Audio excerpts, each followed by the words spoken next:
Selamat pagi, Bu. Pagi, Izin memperkenalkan diri, saya Winata. Sebelumnya dengan Ibu siapa ya? Ibu Lina. Oke, Bu. Hari ini saya akan lakukan edukasi pada Ibu mengenai anemia defisiensi besi. Apakah Ibu bersedia? Ya, saya bersedia. Baik, Bu. Saya akan pertama-tama yang saya akan lakukan adalah anamnesis. Saya akan menanyakan identitas, informasi, background mengenai Ibu Lina. Sebelumnya, usianya Ibu Lina hari ini berusia berapa? Saya umur 28 tahun. 28 tahun. Sebelumnya, apakah Ibu sudah punya anak? Ya, sudah punya satu. Sudah punya satu. Apakah Ibu sedang mengandung? Iya. Sudah berapa bulan ya, Bu? Sekarang lagi trimester ketiga. Oh, baik, Bu. Untuk Ibu sehari-harinya biasanya aktivitasnya apa saja ya?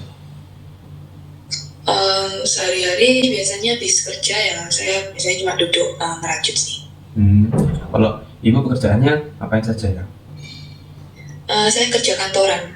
Oh, baik. Untuk bagaimana dengan olahraga sehari-hari Ibu gitu? Enggak sih, jarang olahraga. Untuk Ibu sendiri, ini sekarang saya akan membahas di dalam mengenai keluhan dan mungkin penyakit yang Ibu mungkin ada. Untuk di keluarga sendiri, apakah Ibu memiliki penyakit yang sama atau mirip mungkin? Tidak ada. Bagaimana dengan kelainan yang Ibu alami ini? Apakah Ibu sering lelah? Ya, sekarang saya cukup sering lelah sih. Bagaimana dengan pernafasan Ibu? Apakah Ibu ada rasa sesak nafas gitu? Jarang sih, tapi ya ada beberapa saat. Bagaimana dengan pusing, Bu? Apakah ada pusing? Ya, sering pusing juga. Terasa ringan atau melayang mungkin? Iya, saat baru bangun itu. Apakah ada sensasi lidah terbakar, Bu? Tidak ada. Kalau dari hasil pemantauan Ibu sendiri, apakah kulitnya ada rasa perubahan, ada perubahan warna, mungkin tekstur dan temperaturnya, Bu? Sejauh ini nggak ada sih, kalau menurut saya. Baik, Bu. Bagaimana dengan kuku, mungkin sudut mulut Ibu, apakah juga ada perubahan mungkin? Mungkin biasanya kering ya Bibirnya. bibirnya. Bu. Bagaimana dengan kebiasaan makan, pola makan, Bu?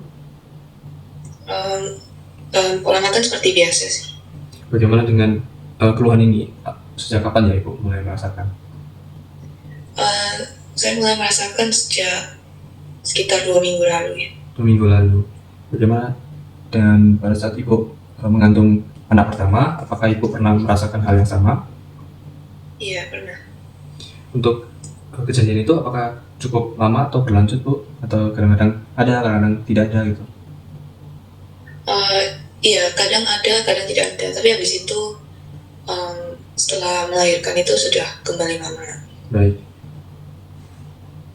Kalau untuk sehari-hariannya, apa yang akan Ibu lakukan untuk meringankan gejala itu? Dan juga yang memperberat gejalanya?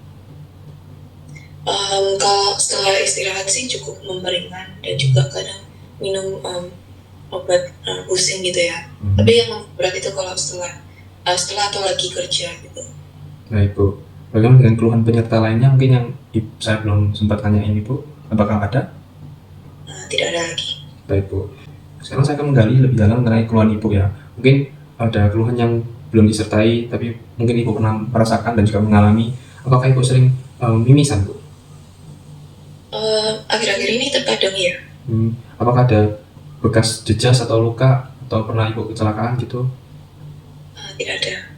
Bagaimana dengan kalau mulut sendiri dan bibir, Ibu cuma merasa kering ya, tidak ada perdarahan ya? Iya, tidak ada. Maaf, Bu, tapi saya perlu bertanya bagaimana dengan BAB Ibu, apakah ada mungkin darah atau keluhan lainnya? Tidak ada. Baik, untuk bagaimana dengan pihak permisi Bu, bagaimana dengan pola BAK Ibu? Kalau BAB aman ya? Kalau BAK gimana, Bu? Juga normal aja sejauh ini. Maaf, Bu, permisi, tapi apakah Ibu pernah mengalami keguguran sebelumnya atau keluhan lainnya yang serupa? Tidak ada. Baik. Apakah Ibu pernah memiliki penyakit sebelumnya yang sebelum kehamilan atau bahkan pada saat kehamilan sebelumnya yang sekarang sudah sembuh atau sudah tidak ada, Bu? Tidak ada sih. Baik. Bagaimana dengan riwayat pengobatan Ibu? Apakah Ibu pernah mengambil obatan MAH seperti PPI atau H2 inhibitor, Bu?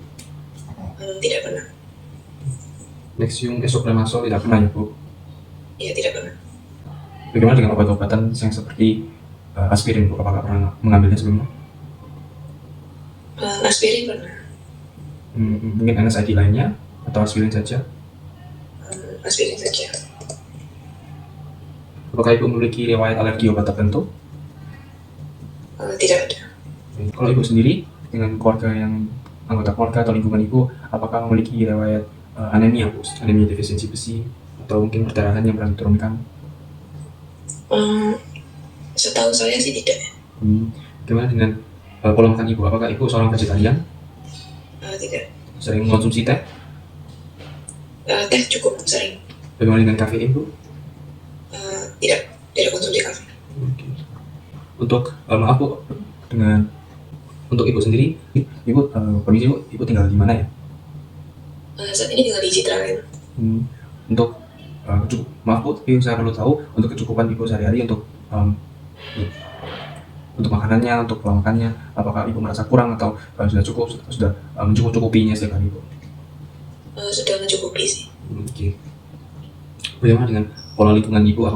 Apakah masih kurang diatur, kurang bersih, kurang higienis, Bu? Cukup higienis. Jadi, Bu, yang perlu saya kasih tahu di sini mengenai anemia defisiensi besi yang mungkin Ibu merasakan ini dan juga memiliki penyakitnya ini. Jadi, yang Ibu saya sarankan pertama itu adalah untuk menghindari mengkonsumsi teh tadi. Konsumsi teh sendiri bisa menghambat penyerapan besi, Bu. Besi sendiri diperlukan untuk pembentukan dari hemoglobin Ibu supaya aliran darah yang membawa oksigen ke dalam seluruh tubuh Ibu dapat berjalan dengan baik dan juga mencakupi nutrisi dan juga bahan kepentingan lainnya untuk jaringan-jaringan organ tubuh Ibu. Apabila kekurangan Ibu membutuhkan darah ini dalam tubuh Ibu, maka Ibu sendiri akan merasanya lelah.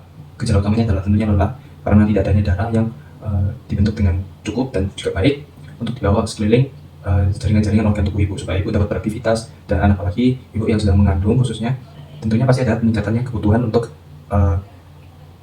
konsumsi besi yang meningkat supaya Ibu bisa menjaga dan juga mencukupi nutrisi bayi Ibu. Jadi makanya Ibu disarankan tentunya untuk makan yang cukup tentunya, tapi pastinya seiring membesarnya bayi di dalam kandungan Ibu pastinya harus sesuai dengan kadar dan juga peningkatan bahan nutrisi yang diperlukan.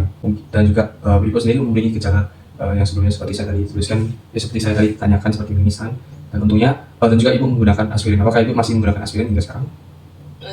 Tidak, baik, karena aspirin sendiri bisa menyebabkan perdarahan lebih lanjut.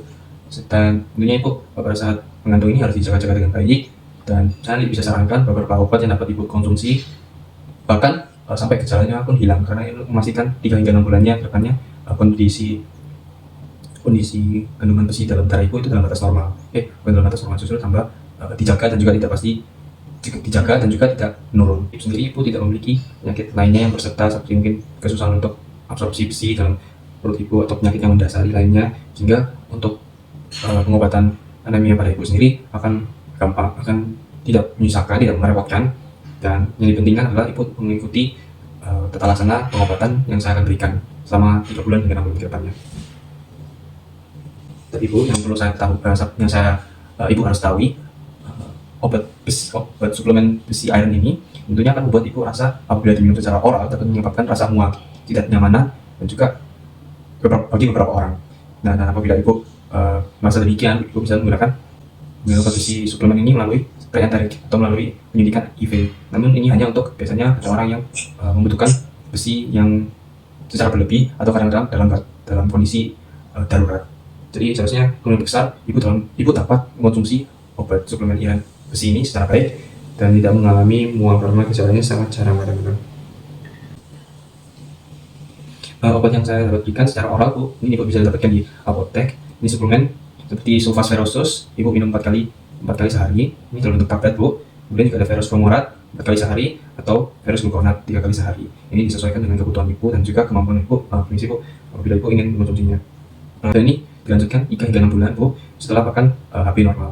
Kemudian juga ada untuk yang pre-enteral yang melalui IV intravena atau suntikan, Bu.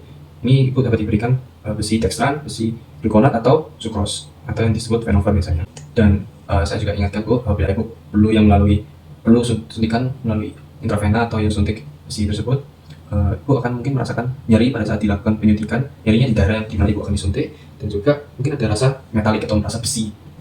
Dan mungkin Ibu dapat merasa gatal-gatal, urtikaria, tapi gejala ini semuanya sementara dan kadang-kadang justru jarang.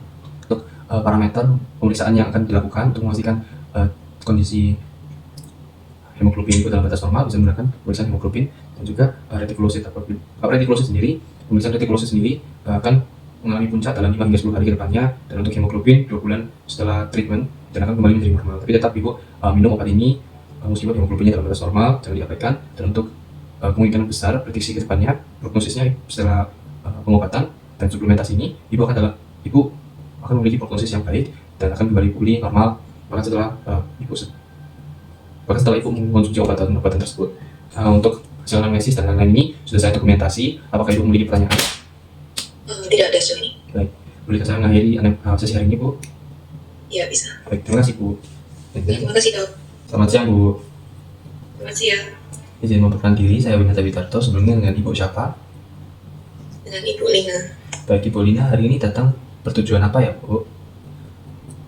Saya ingin konsultasi mengenai thalassemia pada anak saya. Oh, baik, Bu.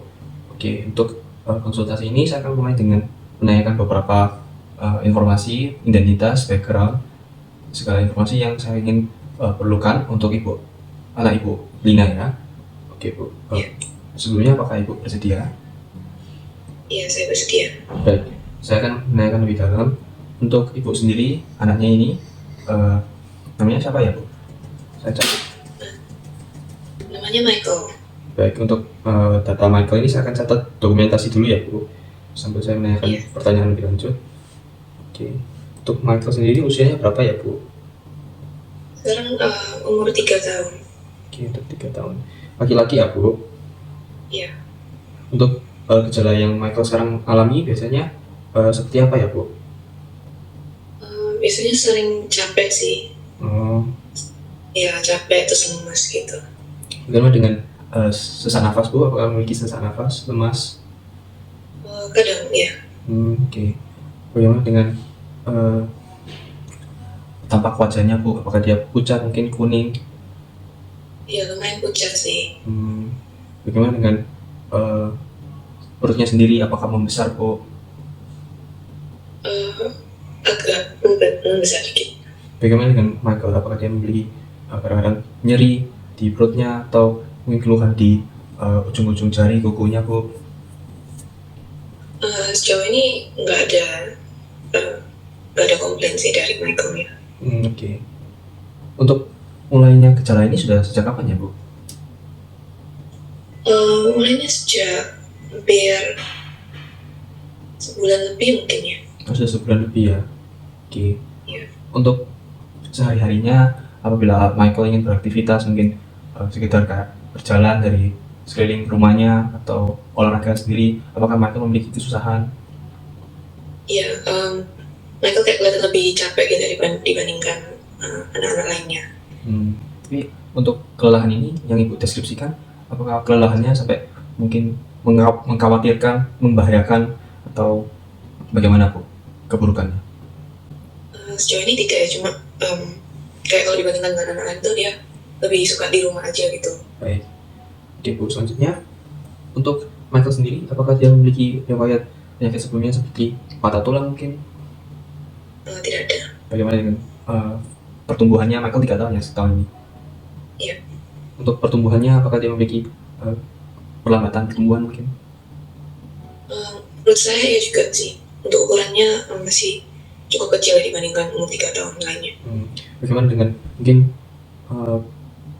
penyakit seperti diabetes, Bu? Tidak ada. Mungkin ada sumbatan batu empedu? Tidak ada. Bagaimana dengan pertumbuhan mungkin tulang yang abnormal, Bu? Yang bisa tampak? Tidak ada. Pendengaran, penglihatannya baik-baik saja, Bu? Baik-baik saja. Untuk riwayat penyakit sebelumnya mungkin seperti kesusahan untuk absorpsi makanan, nutrisi dari perut, Bu? Apakah ada? Menurut saya sejauh ini tidak ada. Baik. Oke, tidak ada. Bagaimana dengan pengobatan yang Michael pernah jalani, Bu, sebelum mulainya gejala ini atau mungkin penyakit sebelumnya? Sebelum ini tidak ada sih. Tidak ada ya. Oke. Bagaimana dengan riwayat keluarga? Apakah keluarga sendiri memiliki gejala yang mungkin sama atau mirip, Bu? Saya sendiri terkadang juga sering capek sih. Sering capek. Oke. Kalau dari saudara mungkin dari sepupu, nenek, kakek? Sejauh yang saya tahu nggak ada sih. Oke. Jadi tujuannya Ibu tadi kan datang di sini untuk konsultasi mengenai thalassemia kan ya, Bu. Dan yang saya perlu beritahu kepada Ibu, penyakit thalassemia ini memang penyakit yang diturunkan. Jadi makanya tadi saya sempat singgung mengenai riwayat yang mungkin keluarga Ibu mempunyai, dan Ibu sendiri, Ibu Lina sendiri pernah mengatakan kalau Ibu memiliki kadang rasa lemas, capek ya. Kalau rasa capek itu apakah sering berlebihan atau saat Ibu bekerja atau bagaimana Bu rasa capeknya? Paling sering kapan? Ya paling sering ya saat bekerja. Oke. Nah untuk penyakit thalassemia ini berdasarkan keparahan derajat penyakitnya sendiri. Mungkin untuk Michael sendiri bisa dilakukan pemeriksaan lebih lanjut, dan pemeriksaan ini tentunya akan menentukan pengobatan yang Michael akan bisa mungkin dapat, dan berdasarkan diagnosanya sendiri ini dilakukan juga terhadap anggota keluarganya, Bu. Mungkin Ibu sendiri dapat dilakukan pemeriksaan juga untuk memastikan apakah Ibu memiliki penyakit turunan ini. Nah, untuk tata laksananya seperti saya bilang, berdasarkan pemeriksaannya dapat dilakukan pemeriksaan elektroforesis atau juga pemeriksaan HbA2, ini hemoglobin A2, Bu, kadarnya ada HbA2 dan juga inclusion bodies, Bu. Dan ini bisa menentukan apakah ini thalassemia alpha atau thalassemia beta, dan juga apakah ini thalassemia mayor, intermedia, atau minor. Kalau minor biasanya tidak memerlukan pengobatan, dan kadang-kadang gejalanya ini justru asymptomatic, Bu, atau tidak jelas. Biasanya kalau pada orang biasa itu, orang yang sehat saja tidak kelihatan kalau dia memiliki thalassemia, Bu. Dan paling buruk adalah dengan thalassemia beta mayor. Ini biasanya tampak dari bedanya kas thalassemia beta ini, kas thalassemia sendiri yang mayor, Bu. Ini tampak dari mukanya, yaitu yang fascia sculi. Nama dari penyakit tersebut fascia sculi, di mana bentuk mukanya sudah kas, dan berdasarkan pemeriksaan radiologinya, foto polos, sudah kelihatan tulangnya sering kropos. Makanya tadi saya sempat tanya apakah pertumbuhan Michael sendiri memiliki kegagalan atau perlambatan, dan juga apakah pernah mengalami patah tulang sebelumnya. Saya juga sempat menanyakan. Dan penyakit seperti diabetes, Bu, ini penyakit diabetes ataupun penyakit batu empedu tadi akibat dari penumpukannya besi dalam tubuh Ibu. Besi tentunya diperlukan untuk pembentukan darah, namun pada pasien thalassemia dan kemungkinan Michael sendiri, besi yang seharusnya digunakan untuk pembentukan justru tidak bisa diangkut dengan baik, Bu, oleh darah kemungkinan bisa Michael ini, sehingga terjadilah penumpukan besi. Penumpukan besi tersebut dapat menyebabkan berbagai penyakit lainnya dalam tubuh Ibu, dalam tubuh Michael.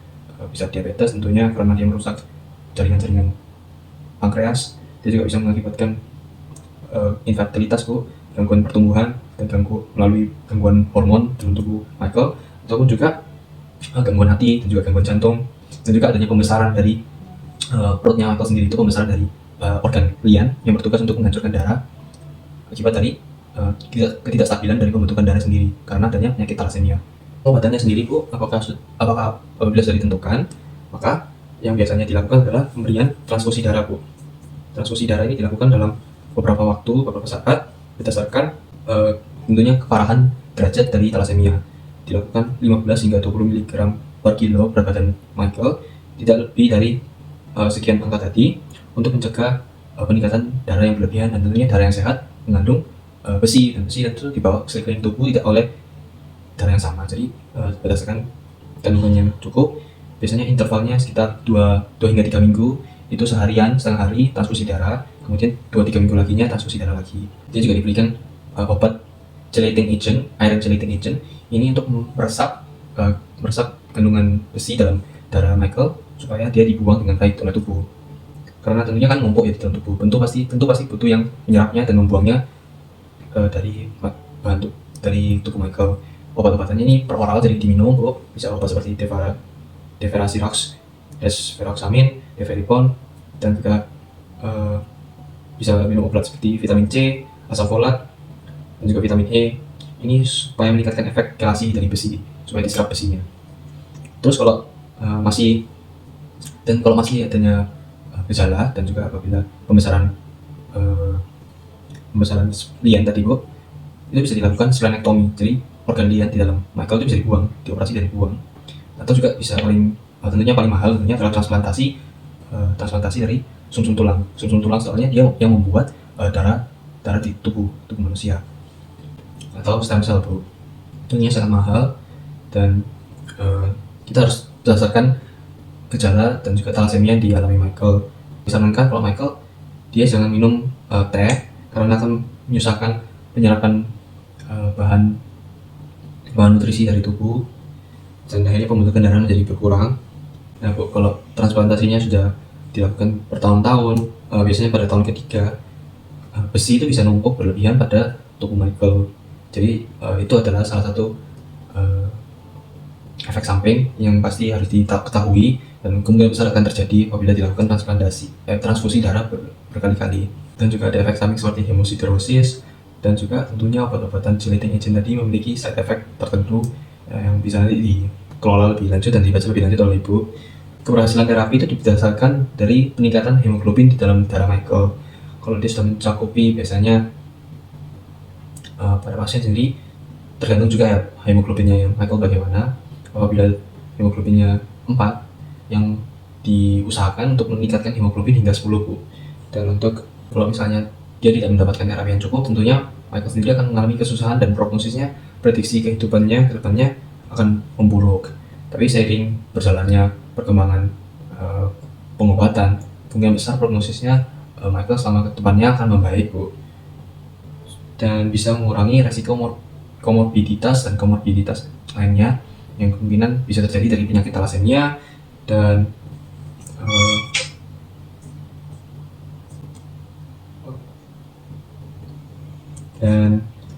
untuk pemeriksaan thalassemia sendiri sebuah pemeriksaan yang klinis tidak bisa ditentukan berdasarkan pemeriksaan fisik, tidak bisa berdasarkan pemeriksaan fisik saja. Dan untuk dari saya sendiri hari ini sudah selesai. Apakah Ibu memiliki pertanyaan? Sejauh ini tidak. Baik Bu, untuk sesi hari ini sudah selesai. Apakah Ibu memiliki pertanyaan lebih lanjut atau yang ingin disampaikan? Ibu bisa kontak saya ya Bu. Oke, baik. Untuk hari ini boleh saya akhiri?